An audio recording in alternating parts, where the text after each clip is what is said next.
concentration. Sans plus tarder, je passe la parole à Siwelid Kalboussi, président de l'ATUJ.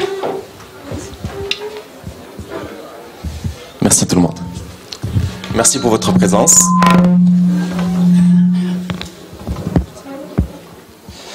Mesdames, Mademoiselles, Messieurs, chers invités, chers visiteurs, chers ATUGéens, c'est avec beaucoup de plaisir, de joie et d'honneur que j'ai le plaisir de donner le coup d'envoi de la 22e édition du Forum de l'ATUJ. Comme vous le savez, le Forum est un rendez-vous très important pour nous, pour notre association, parce que c'est l'occasion de vous rencontrer, de vous remercier, parce que vous n'avez pas cessé de nous soutenir tout au long de notre activité, tout au long de l'année. Pour nous, c'est très important, ça nous pousse à aller de l'avant et nous sommes fiers de ce soutien. Nous considérons au sein de l'ATUJ que ce soutien, s'il émane de quelque chose, il émane de notre position en tant qu'association citoyenne, très regardante par rapport à ce qui se passe dans le pays.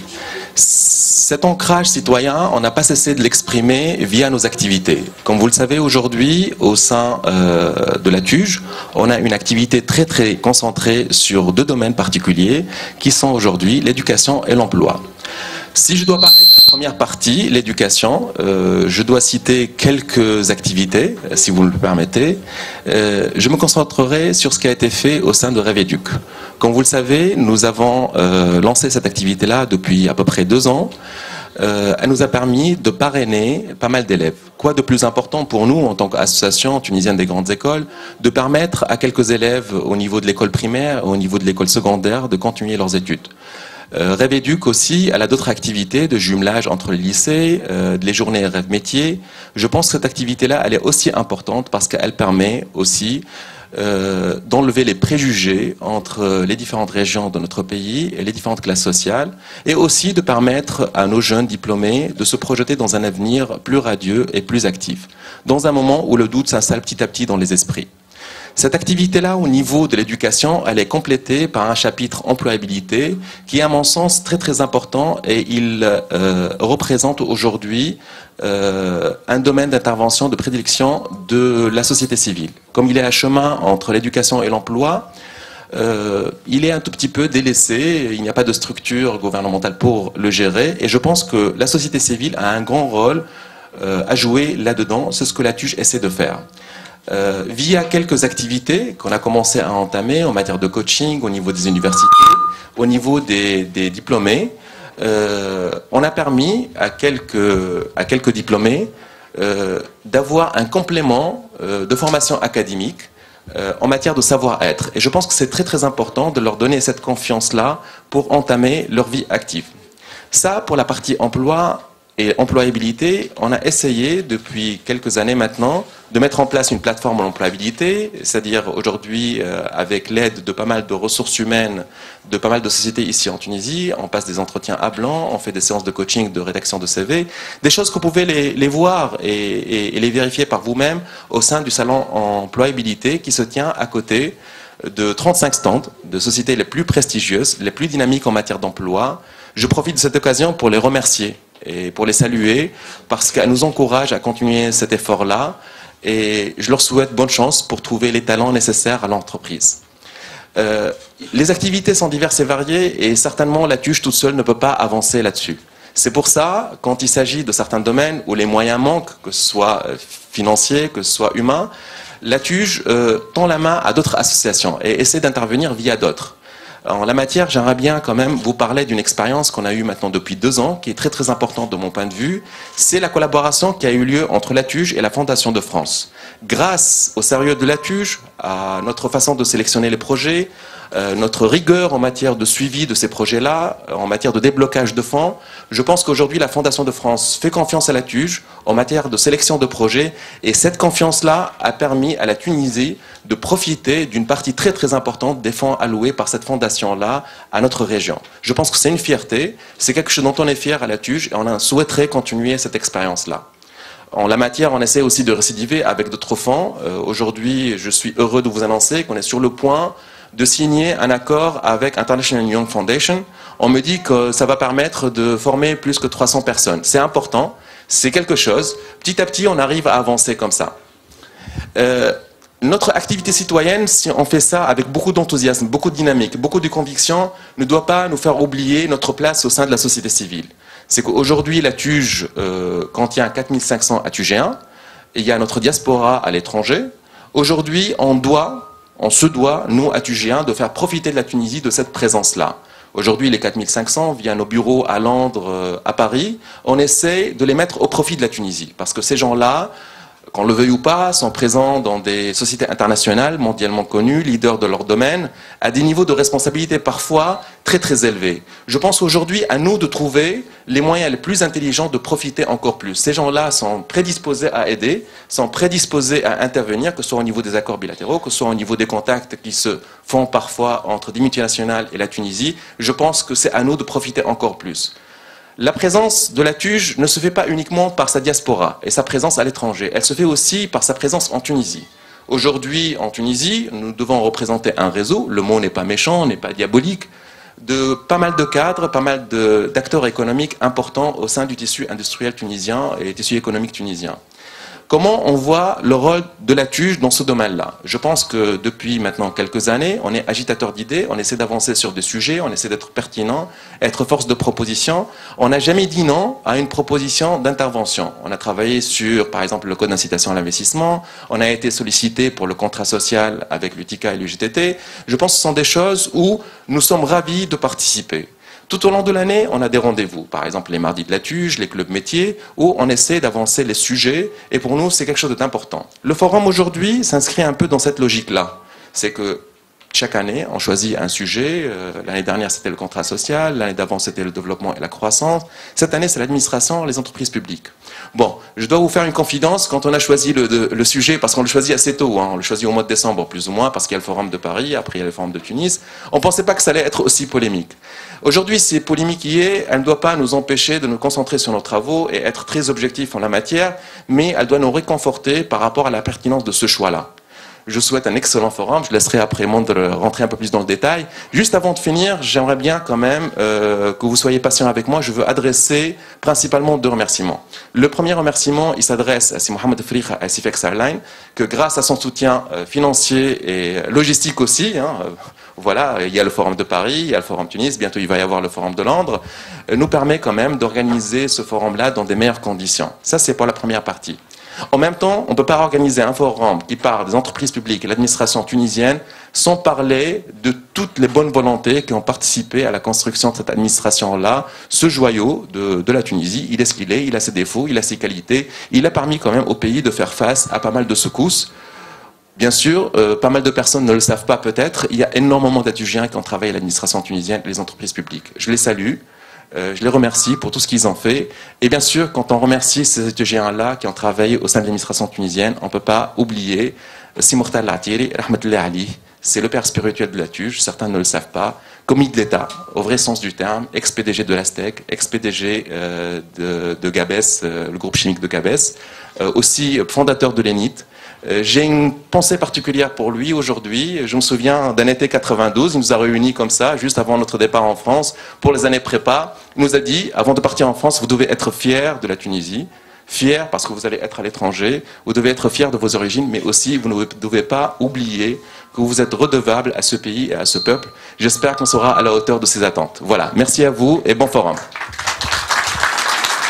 Merci Walid, c'était touchant et je pense que maintenant on va passer la parole à Simostfa qui va nous éclairer en prélude à un grand débat sur l'administration et l'entreprise publique, sur peut-être le rôle de l'État. Simostfa, si vous permettez.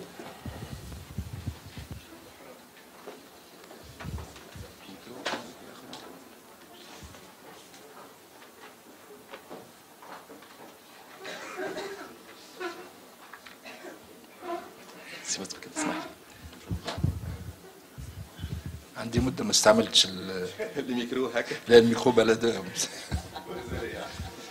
كل حال مرحبا بكم. أولا أنا نحب نشكر سي وليد الكلبوسي رئيس الجمعية التونسية لخريجي المدارس العليا الفرنسية، وسي منذر خنفير منسق الجلسة. مرحب بكم الكل أيها الضيوف الكرام. حضروا لي ورقة طويلة نحب نقول احتراما للوقت، خاصة وأن بدينا الجلسة هذه بشيء من التأخير، واعتذر مسبقا لأن عندي التزامات مانيش باش كنت نتمنى أن نواصل معكم الجلسة هذه واستماع إلى المحاضرات. مانيش باش ندخل في الأمور التقنية والخطاب اللي حضروه اللي مانيش باش نقوله. نحب نعطي بعض ملاحظات. أولا نحب نحيي الجمعية التونسية لخريجي المدارس العليا الفرنسية للدور اللي قامت به وما زالت تقوم به منذ تأسيسها، ظهر لي في بداية التسعينات. ونتذكر وأنه في أحد التنقلات اللي قمت بها لباريس قبل ما نتحمل المسؤولية، وكنت واحد من المعارضة كما يقولوا، نتذكر السهرة اللي نظمتها لاتوج في باريس، وكان حوار شيق وسهرة، وحتى العشاء ما كانش بطال يعني. شكرا مرة أخرى وتحية لهذه الجمعية التي تقوم بدور أساسي في تأطير الزملاء، وخاصة في مسألة التوعية بالدور الأساسي والهام الذي يمكن أن يقوم به شباننا، وخاصة النخبة الشابة اللي تتحمل اليوم في عديد المؤسسات الأجنبية مسؤوليات. بالطبع دائما نفكر من الزاوية الوطنية فما إمكانية متاع استغلالها وتوظيفها لصالح البلاد. كذلك هذه مناسبة باش نعبر على اعتزازي بالحضور بينكم وأمامي وجوه وبجانب وجوه تبين وأن تعاقب الأجيال، عندما نشوف سي منصور معلّة اليوم حاضر وفي نفس الوقت الشباب مازال يتطلع إلى تحمل المسؤولية، نشوفه ربما خاصة من خصوصيات تونس. هذا تعاقب الأجيال وترابطها اللي خلانا ربما الثورة متاعنا اللي وقعت في تونس، حتى ثورة ما هي ممكن يقال عنها أنها سلمية، لأن دائما فيها ضحايا، فيها تكلفة في البشرية، لكن نجم نقولوا أن الثورة التونسية كانت التكاليف متاعها متواضعة بالمقارنة مع ثورات أخرى، وتميزت كذلك بأن هنالك تواصل في الإدارة وتواصل في الدولة. يعني يقولوا ما تقصش الضوء لا مدة الثورة ولا بعد الثورة. الماء قعد يمشي في السبابل، ولو فما مناطق مازال ما يخلطلهاش الماء للأسف. يعني هالأوضاع هذه كانت من خصوصيات الثورة التونسية، وهذا كان بفضل هذه الإدارة وبفضل إطاراتها والتواصل واستمرارية الدولة. كان شيء مهم ومهم جدا بالنسبة للمرحلة الدقيقة اللي مرينا بها.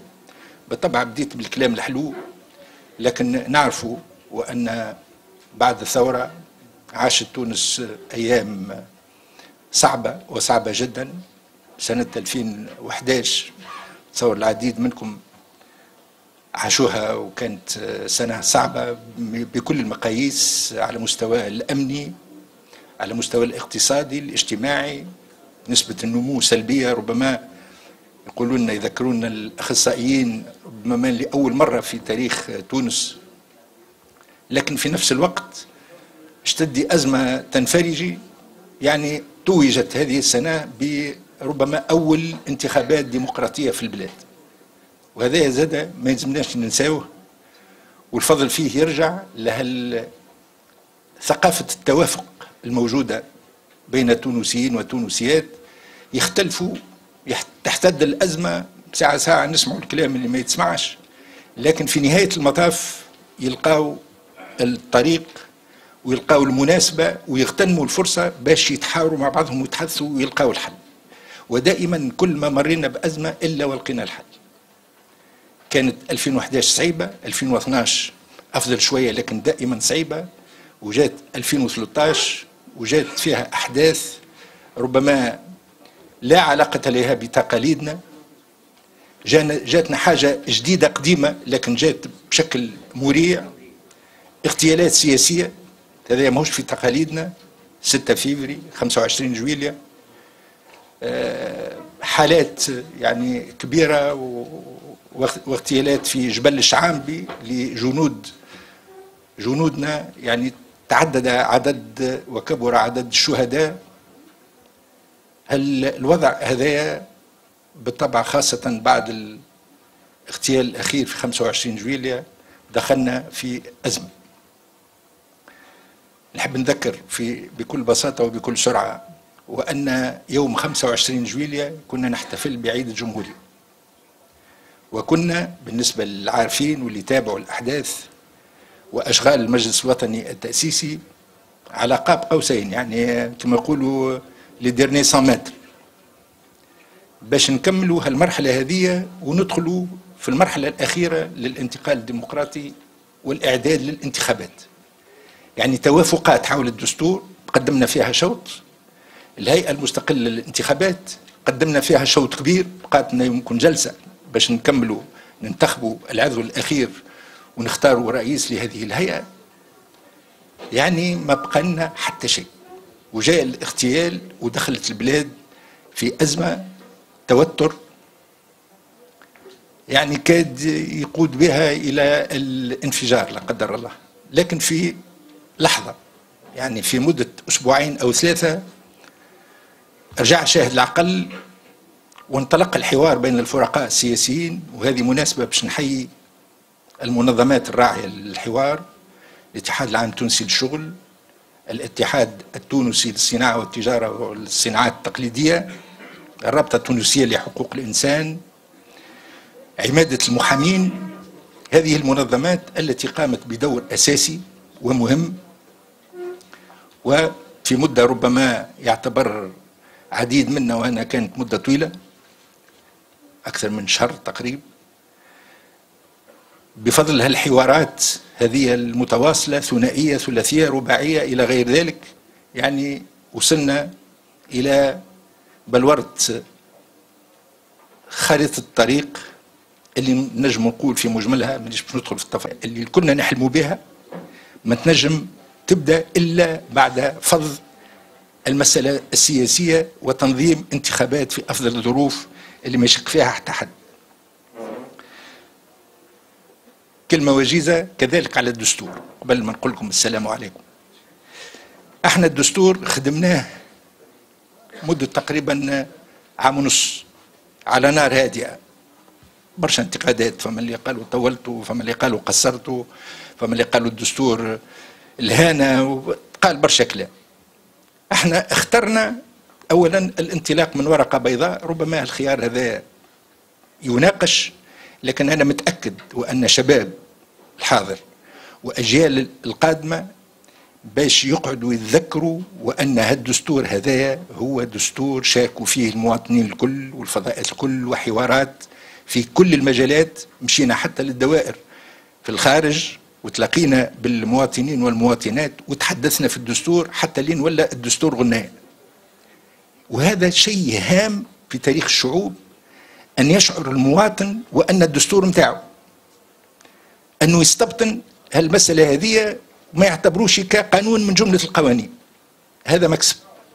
المكسب الثاني اليوم باعتراف كل الأخصائيين، وما نتكلمش على الأخصائيين ولا المؤسسات الأجنبية كيف ما يعني لجنة البندقية والكلوب متاع مدريد إلى غير ذلك، يقولوا أن الدستور هذا طيب بالطبع يقعد دائما قابل للتحسين وللتعديل. أنا اليوم نسميه دستور الحريات. دستور الحريات لأن في نهار 24 جويلية، يعني يوم قبل الاغتيال السياسي، وصلنا في لجنة التوافقات اللي هي فيها ممثلة كل الأطياف السياسية، نقول كل الأطياف السياسية بدون استثناء، حتى اللي ما عندوش 10 نواب باش يشكل كتلة، لكن عنده مجموعة بتاع 6 7 نواب، لكن عنده حساسية فكرية خاصة، استدعيناه باش يشارك في هاللجنة هذه. وباب الحريات وقع التوافق عليه وإدخال التعديلات اللازمة بالإجماع. هذا يلزمنا نتأكدوا منه. الشيء اللي بقى اليوم وقابل للتحسين هو خاصة الأحكام الانتقالية، الباب الخاص بالنظام السياسي. فيما عدا ذلك يعني كما يقولوا بالتونسي شوية روشيكات، إن شاء الله نلقاو من الخبراء من يساعد على عملية التواليتاج الأخرانية، وباش يكون حقيقة دستور نفتخر به ونعتز به، وإن شاء الله نخليوه ورثة باهية للأجيال القادمة، اللي بالطبع هو ما هو إلا نص من النصوص، ما هوش قرآن، وقابل للتحسين. ونتصور بعد 15 سنين تدخل عليه تعديلات إن شاء الله، مش تعديلات من النوع القديم، يعني تعديلات على القياس باش السلطة تحافظ على النظام بتاعها وتحافظ على الكرسي، لكن كل هذا قابل للتحسين وفيما يستجيب لأهداف الثورة. الأشياء الهامة الأخرى اللي هي ربما متعلقة بالملتقى الهام اللي أنتم نظمتوه هو ما تعرض له الدستور. فما أشياء جديدة كما المحكمة الدستورية، كما بعض الهيئات المستقلة، لكن نقطتين يظهر لي من النقاط الهامة. أولا التركيز على حياد الإدارة. الإدارة التونسية عندها تقاليد والحمد لله، تقاليد هامة هي زاخرة بالكفاءات من كل الأجيال، لكن لابد من ثقافة الحياد.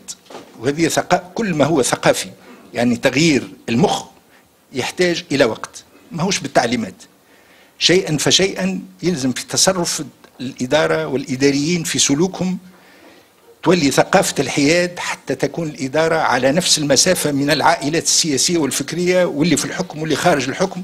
وهذا شيء بالطبع كلنا نحلم به، لكن يلزمنا نعرفه وأنه ما هوش حاجة سهلة بعد أكثر من نصف قرن يعني من نظام اللي كان فيه حزب واحد في مرحلة معينة، ثم أصبح فيه حزب مهيمن وديمقراطية شكلية. هذا يحتاج إلى وقت وإلى برشا صبر. المسألة الثانية هي مسألة اللامركزية، وفي هذا يعني باب خاص كامل باللامركزية، بالسلطة المحلية، يعني مع الاستقلالية الإدارية، مع الاستقلالية المالية، مع المراقبة اللاحقة، وهذا قطع مع ما كان موجود، مع التذكير وأن دستور 59 هو كان دستور طيب في الوقت اللي صدر فيه، لكن ما كانش فيه حتى إشارة لهذه المسألة نتاع اللامركزية. ونعتبروها وأن باش تكون حقيقة ثورة نهار اللي باش تبدأ وتنطلق في إطار يعني تحريك التنمية وتغيير أسلوب التشاركية بين الإدارة والمواطن في تسيير شؤونه بنفسه. هذا سيداتي سادتي، أشكركم على صبركم. في الختام أتمنى النجاح والتوفيق لكم في أعمالكم بهذا الملتقى، وموقع المسؤولية وشعوري بالأمانة فرض أن نتحدث معكم في الشؤون الوطنية، وخاصة في الظرف اللي تعيشه تونس. تحدثت فيه ربما بشيء من الحماس، لكن ببرشا تفاؤل. يعني أنا إنسان متفائل الله غالب بطبعي، وألام في عديد المناسبات على ذلك، لكن اللي ما عندوش تفاؤل ما ينجمش يصبر، وما ينجمش يواصل، وما يقعدش 30 و40 سنة تحت الاستبداد. واليوم ربما نعيشوا فرصة تاريخية ما كناش نحلموا بها تو 3 سنين التالي. كنا نستناو في الموندال الاخراني متاع بن علي، ولعل قبل ما يخرج يعمل شوية إصلاحات ويحل الباب وتولي الصحافة حرة، وربما تنظيم الأحزاب، ونجموا نعملوا اجتماعات كما الاجتماعات متاع اليوم، ويسمعونا ويسمعوا الرأي والرأي المخالف. اليوم يدينا في العجين، وهذه فرصة تاريخية، وخاصة الأجيال الشابة الإطارات اللي عندها الكفاءات عندها مسؤولية كبيرة باش تتحملها لبناء تونس الجديدة. بالطبع حتى شيء ما هو الكمال لله، حتى شيء ما هو على كيفك، فما أخطاء، فما تجاوزات، فما انزلاقات، لكن في كل هالمراحل هذه البناء صعب، لكن عملية منعشة، وتخلينا في كل الأوقات نعتز بما سنقوم به. أرجو لكم تمام التوفيق في هذا الملتقى وفي أشغالكم، ولكم من الأخصائيين ومن أصحاب العلم والمعرفة ما يجعلني مطمئن على أن هذا الملتقى سيكون ملتقى ثري وسيأتي إلى استنتاجات ستنتفع منها البلاد. والسلام عليكم ورحمة الله وبركاته. شكرا سي مصطفى. سنواصل أعمالنا. دقيقة لو تسمحوا نواصلوا سي مصطفى لأنه مش غادر القاعة.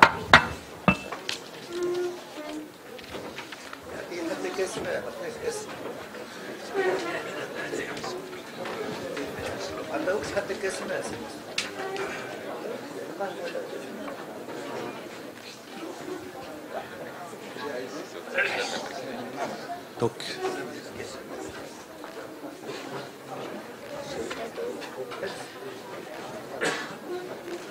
sans plus tarder, donc, on enchaîne avec le panel.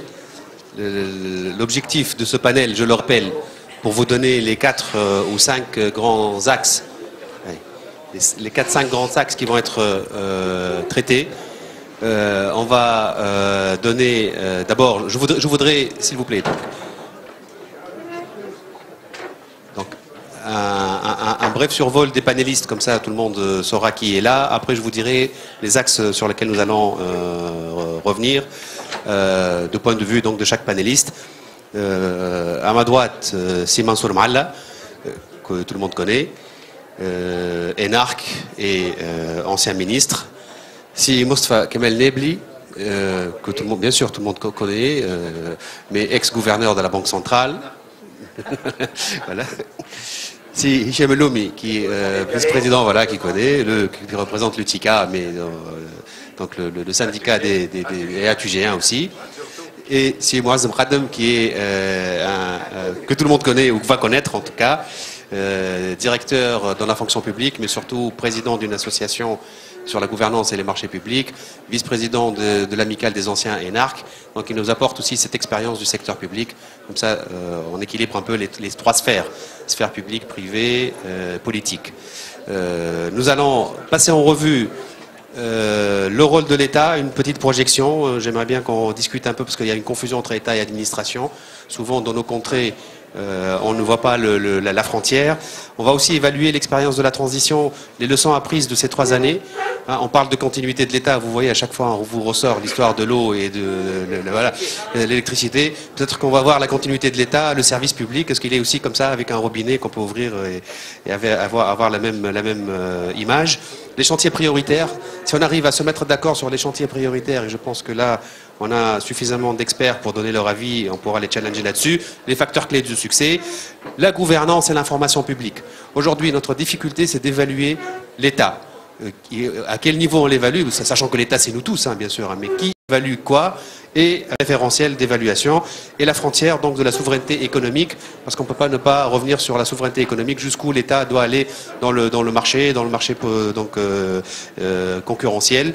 On aura donc à challenger, bien sûr, les intervenants du secteur productif.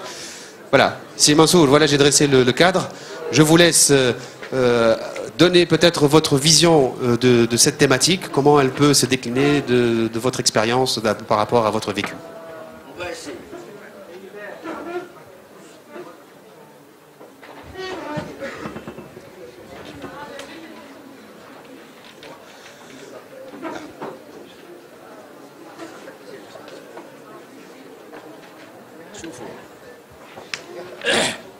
Difficile de...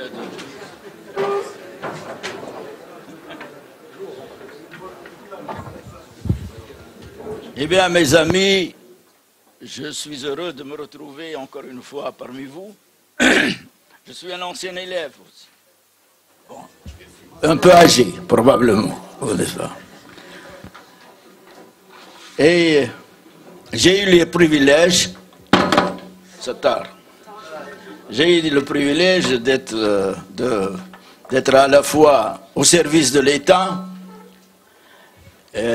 également au service de l'administration, avant l'État, et au service de l'entreprise. Donc, je suis passé par toutes ces institutions et je vais vous exprimer franchement mon opinion sur ces problèmes. Il est temps de le faire, n'est-ce pas? Bon. Je dirais d'abord que l'État omnipotent,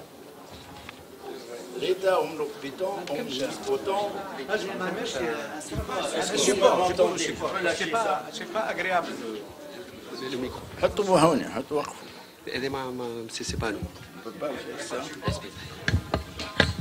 Montage. On fait un montage là. Ok, يمشي. ها؟ لا نحب نغزر لكم.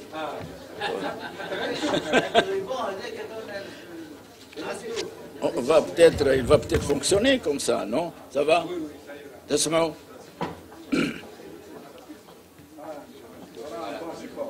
Cet État omnipotent croule sous le poids des fonctions multiples qu'il doit assurer. Et de ce fait, il est obligé de négliger les tâches pour lesquelles il est spécialement adapté. L'administration aujourd'hui est centralisée à l'excès. Elle est tentaculaire également. Et elle doit s'en tenir aux attributions que la société civile ne peut pas assurer. Voilà un point de vue général. Parlons maintenant de l'État.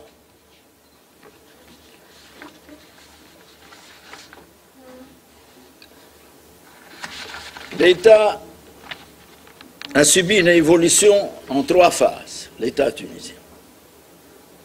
C'était au départ l'État-providence. Ensuite, il est devenu l'État total et totalitaire également.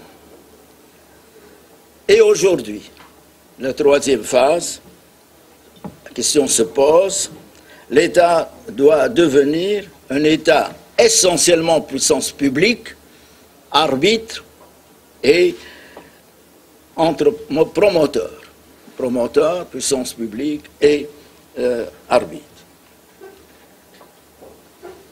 L'État-providence s'est installé avec l'indépendance. Et c'était normal et inévitable devant le vide abyssal laissé par la colonisation. Je me souviens, à la création de la Banque centrale, on a cherché non pas un dirigeant de banque tunisien, il n'existait pas, un employé de banque, n'est-ce pas? Toutes les banques étaient françaises, il n'y avait pas une seule banque tunisienne. Aujourd'hui, peut-être, il y a trop de banques et de banquiers. C'est toute la différence.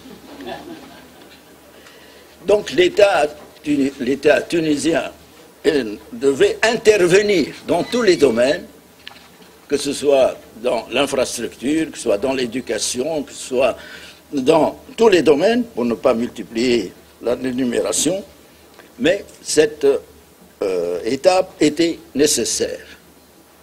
Mais elle ne devait pas durer, parce qu'elle n'était pas suffisante. Si elle était nécessaire, elle n'était pas suffisante.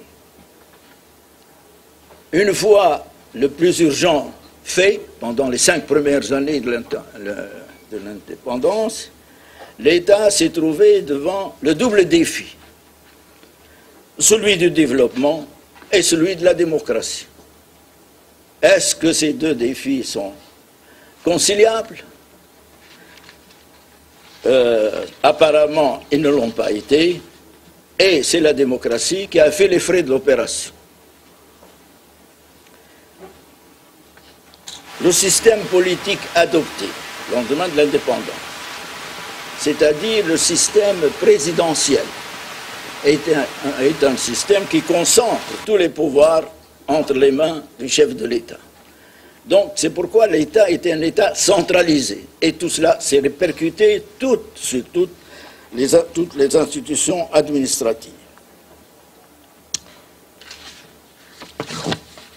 Le développement économique va appeler aussi le renforcement du pouvoir central. Et on va assister à cette épreuve de la coopérativisation généralisée, conduite par le chef de l'État lui-même, qui s'est compromis dans l'affaire et qui a attrapé qui est devenu malade à la suite de cet échec retentissant.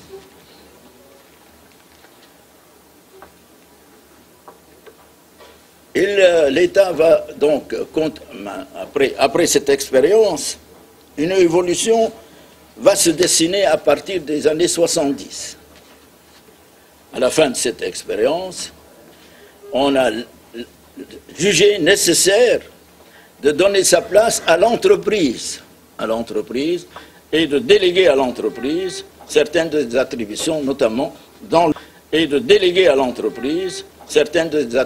notamment dans le domaine économique. C'était une évolution timide, mais sérieuse, avec le regretté Hadi Nouira, l'année 70. Et en effet, les années 70 à 74, le hasard peut-être de l'histoire, mais ce sont les années les plus prospères qu'a connues la Tunisie. Et on a atteint des taux de croissance qu'on n'a jamais revus, n'est-ce pas, de 7 à 10% suivant les années et les époques. Donc je me rappelle l'année 72 où le taux de croissance a été de 17%. Tellement imprévisible, tellement inconnu, tellement aberrant, malgré nos calculs des planificateurs, que finalement, sous le conseil de Feu Hadi Nouira, on a publié 12%, pour ne pas être trop déjugé. Mais les 17% ont été réalisés, effectivement. Cela prouve, j'ouvre une parenthèse, que si toute cette politique se calme un petit peu, la Tunisie est capable de se reprendre.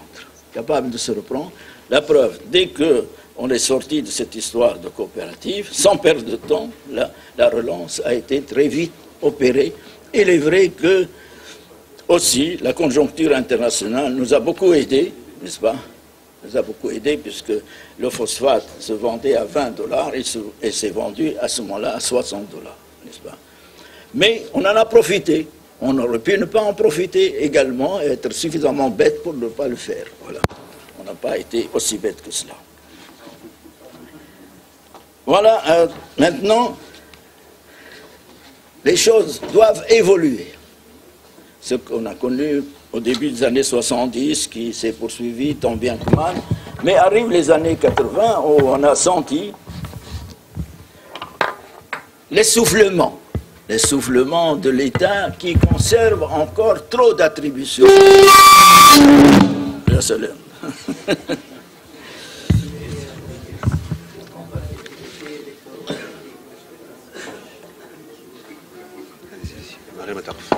La décennie, donc 1970, a eu le mérite de démontrer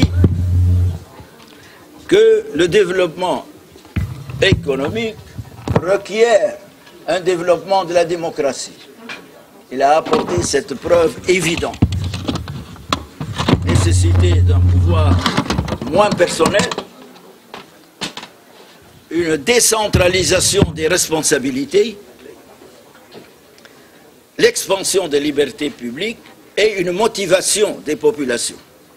Les populations ne s'intéressaient pas à la chose publique. La décentralisation, c'est ça son inconvénient. Tout se traite au sommet.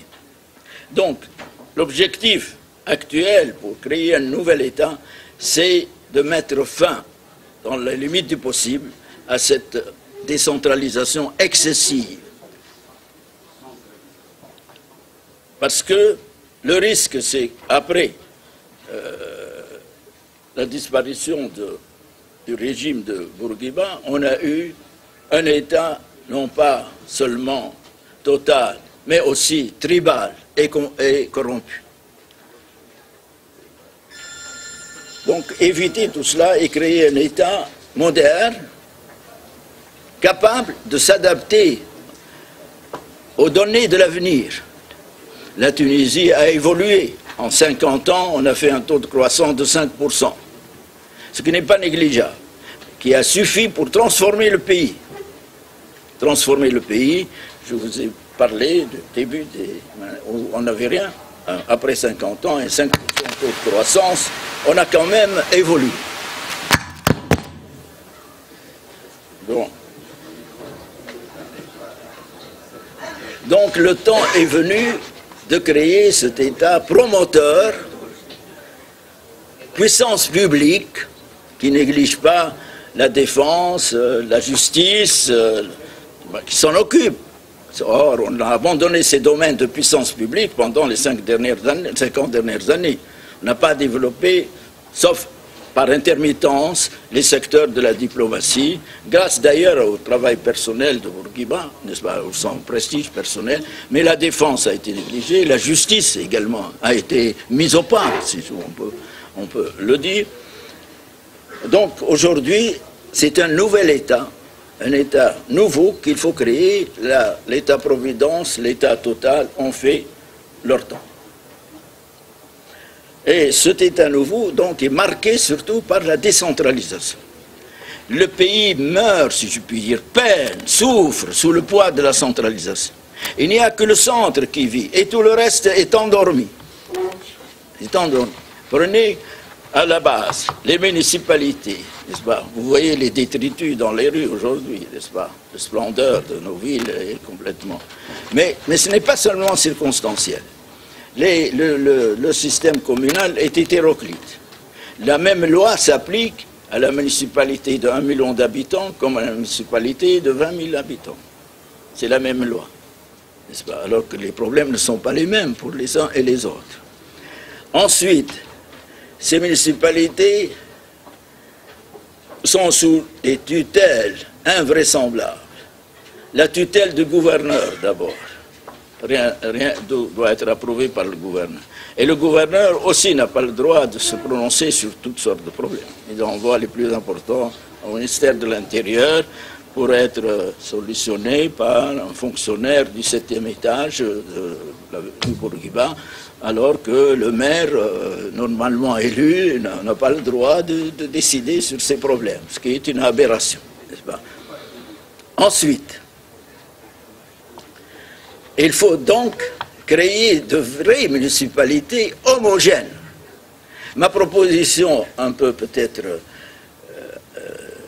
qui choque, a priori, c'est de transformer les gouvernorats actuels en grandes communes. Une commune de Tunis qui a 1 million d'habitants, n'est-ce pas, et la petite commune qui a quelques milliers d'habitants, mais au moins ça rétablit un volume à administrer qui appelle une bonne administration.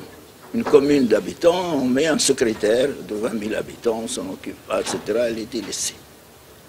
Transformer donc les gouvernorats en grandes communes qui sont dirigées par un organisme élu, à la tête duquel il y a un président de la grande commune, élu, avec des pouvoirs et des ressources qui lui sont propres et dont elle est responsable, ce qui motive les gens dans les régions. Actuellement, dans les régions, tout le monde attend que l'État bouge, pour n'importe quoi, même pour débloquer les égouts, pour n'importe quoi, on attend tout de l'État. Donc ça autonomise les régions et ça motive les populations, ils sont concernés et le pays connaîtra un peu plus de vie, un peu plus d'animation. Mais certains diront, mais c'est une division du pays en plusieurs communes, en plusieurs républiques, n'est-ce pas? C'est ça l'argument qu'on avance. Il vaut mieux qu'il y ait plusieurs républiques que plusieurs déserts dans le pays, n'est-ce pas? Mais en fait, ce n'est pas vrai. Parce que la proposition aussi consiste à créer des régions économiques. Des régions économiques qui regroupent 4 ou 5 grandes communes. Parce que ça donne un espace suffisamment large pour pouvoir avoir un développement important. Créer de vraies universités, par exemple. Quand vous voyez l'université de Gafsa ou de Tunis, autant on n'aurait pas dû créer une université à Gafsa, parce qu'elle est démunie de tout. De professeurs, il n'y a presque pas de professeurs universitaires à Gafsa, c'est des chargés de cours. C'est un enseignement au rabais, qu'on peut constater. Quand vous faites une région économique, je donne l'exemple de la région qui engloberait Béja, Le Kef, Jandouba et Bizerte. C'est parce que ça regroupe, c'est un objectif de développement régional. Il y a une région ouverte sur la côte avec des régions à l'arrière-pays. Donc ça libère, ça ouvre un peu ces autres régions vers la côte. Et à ce moment-là, une région comme ça est susceptible d'avoir de grandes universités, d'avoir des grands projets, etc. N'est-ce pas? Donc ça poursuit également en même temps 5 minutes. Bon, je vais essayer 5 minutes. Bon, je me résume. Donc cette réforme de l'État, nous sommes bien, on parle de l'État, est indispensable. Il y a aussi les entreprises publiques. J'ai connu en tant que ministre des Finances, en tant que ministre du Plan, en tant que banquier, parce que toujours elles sont déficitaires, elles sont débitrices, etc. L'État n'est pas un bon gestionnaire. Je dis cela parce que je l'ai vu de très près.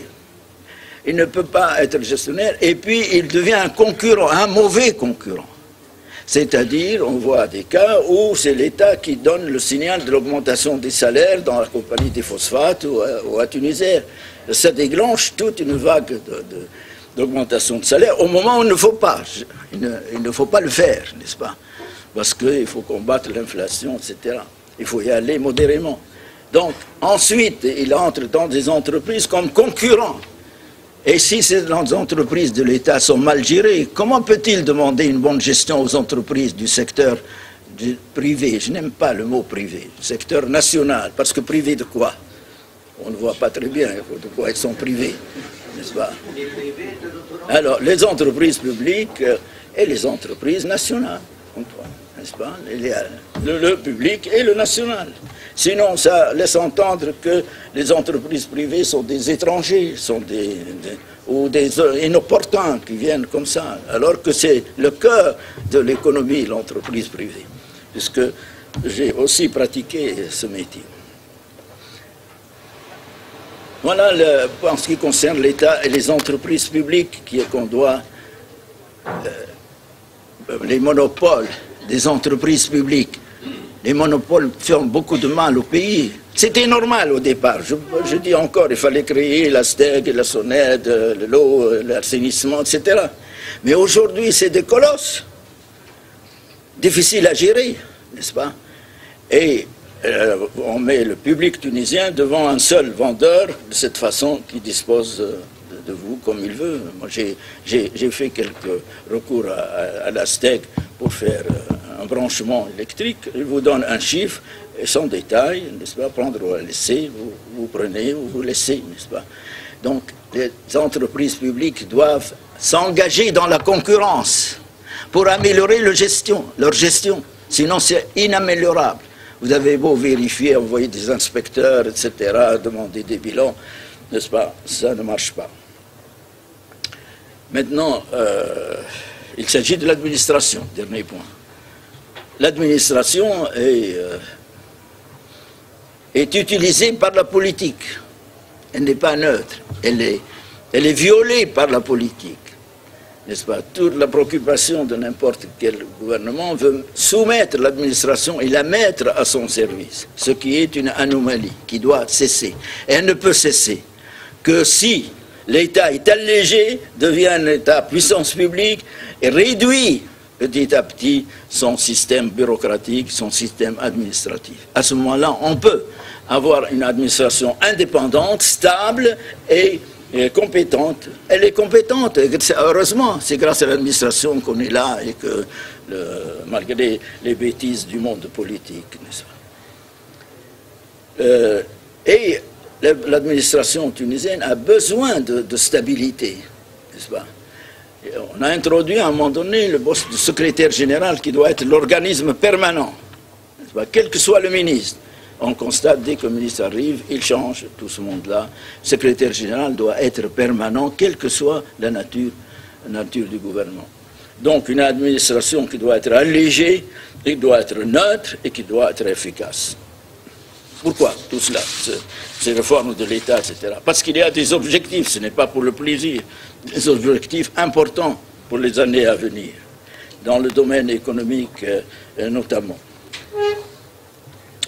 Nous avons fait, j'ai dit, un taux de croissance de 5%, mais cela ne suffit pas pour deux objectifs importants. Le premier, c'est l'emploi. Le deuxième, c'est la balance de paiement. Depuis l'indépendance, nous n'avons pas réussi, la Tunisie n'a pas réussi à dominer ces deux problèmes. Ni la création d'emplois est insuffisante pour faire face à la demande, elle le reste jusqu'à aujourd'hui, et la balance des paiements est toujours déficitaire, et l'endettement existe pour pouvoir équilibrer cette balance extérieure. Donc deux problèmes qui doivent être traités par un gouvernement allégé, fort, indépendant, soucieux de l'intérêt général. Ce sont deux gros problèmes. Pour cela, il n'y a pas de mystère. Aussi bien l'emploi que l'équilibre de la balance de paiement dépendent de l'investissement, des projets. L'investissement, les projets qui créent la production, laquelle permet d'exporter, et laquelle permet de créer des emplois. Voilà le grand défi des années à venir. Et je vous remercie de votre attention pour ce que vous dites. Merci. Merci beaucoup, Si Mansour. On va rebondir justement sur cette notion d'État puissance publique. J'adresserai une question à Si Kamel Nebli. Vous avez été partie prenante de la transition, en tout cas de la première partie de la transition. Quel bilan faites-vous de cette première partie? Est-ce que nous sommes en train d'aller vers ce modèle d'État puissance publique? Peut-être que si vous restez avec nous, ça va être plus...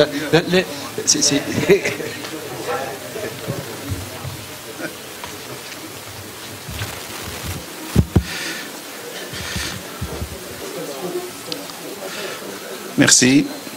Tout d'abord, je voudrais remercier la TUJ pour m'avoir donné l'occasion d'être là parmi vous aujourd'hui. Et de prime abord, je voudrais demander, j'ai beaucoup hésité, il y a certains qui sont là à accepter l'invitation de venir ici. Pourquoi? Parce que le thème ne m'a pas plu. Le thème administration et entreprise publique ne m'a pas plu parce que c'est un thème qui est éternel, on en parle depuis des décennies. Si Mansour en a parlé depuis très longtemps. Nous en avons parlé, nous avons discuté du thème de l'administration et des entreprises publiques depuis des décennies et en fait on n'a pas avancé. On n'a rien fait depuis des dizaines d'années concernant la réforme de l'État, de l'administration, des entreprises publiques. Pratiquement on est resté dans comme vient de le rappeler C'est Mansour, qu'on est resté dans l'administration qui a été créée après l'indépendance et le système des entreprises publiques a été créé après l'indépendance. Et on est resté dans ce système-là, on n'a pas changé beaucoup. Et donc, je me suis dit, qu'est-ce qu'on va pouvoir dire d'intéressant et d'utile dans une conférence ou d'une rencontre comme celle d'aujourd'hui où on fait face à des défis nouveaux et des problèmes autrement plus significatifs. Mais on m'a convaincu de venir, donc je suis venu. Donc je me suis dit, qu'est-ce que je vais dire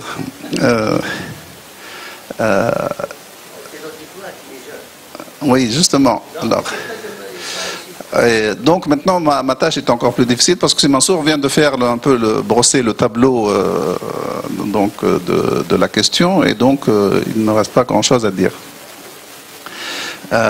Pourtant je vais essayer de dire deux ou trois choses. Je vais partir de la situation actuelle, comme vient de le dire Si Monder.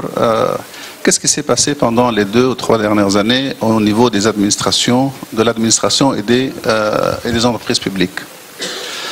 Le premier constat que l'on fait lorsqu'on discute de cette question-là, c'est de dire, bon, très bien, l'administration et les entreprises publiques, il n'y a pas eu d'effondrement, ça marche. Les services publics fonctionnent, les entreprises publiques fonctionnent, il n'y a pas eu d'effondrement de l'administration. Elle a tenu, en fait, elle a aidé à cette transition tant bien que mal. Les services publics sont plus ou moins bien assurés, sont assurés. Les structures de l'État sont là, elles ont résisté. Les entreprises publiques, elles continuent à fonctionner. Et on n'a pas vu de catastrophe particulière dans cette situation-là. Ça, c'est le premier constat. Cependant, à mon sens, lorsqu'on dépasse ce premier constat, on se rend compte en fait que il y a eu, parallèlement à cette résistance, à ce non-effondrement de l'administration et des entreprises publiques, il y a eu quand même, à mon sens, une importante dégradation ou baisse de la productivité de l'administration et des entreprises publiques. Nous n'avons pas de mesures exactes et c'est dommage parce que je crois qu'il y a des associations qui s'occupent de ce questionnement qui devraient un peu essayer de mesurer un peu cette baisse de productivité. Mais du point de vue anecdotique, on voit ça. Tous les citoyens réalisent qu'il y a des problèmes. Il y a des problèmes lorsqu'on voit qu'une lettre à la poste met 2 mois pour arriver en Tunisie. À Tunis aujourd'hui, il y a un problème de productivité. Lorsqu'on voit qu'un compteur, l'installation d'un compteur par la STEC demande 1 année aujourd'hui, il y a un problème de service public. Je ne vais pas parler des services hospitaliers, je ne vais pas parler des services de l'éducation, je ne vais pas parler des services administratifs, des services municipaux, je ne vais pas parler des milliers de tonnes de saleté qui polluent la Tunisie. À l'œil nu, on voit qu'il y a un problème sérieux de baisse de la productivité. Cela est d'autant plus frappant que, en fait, cette baisse de la productivité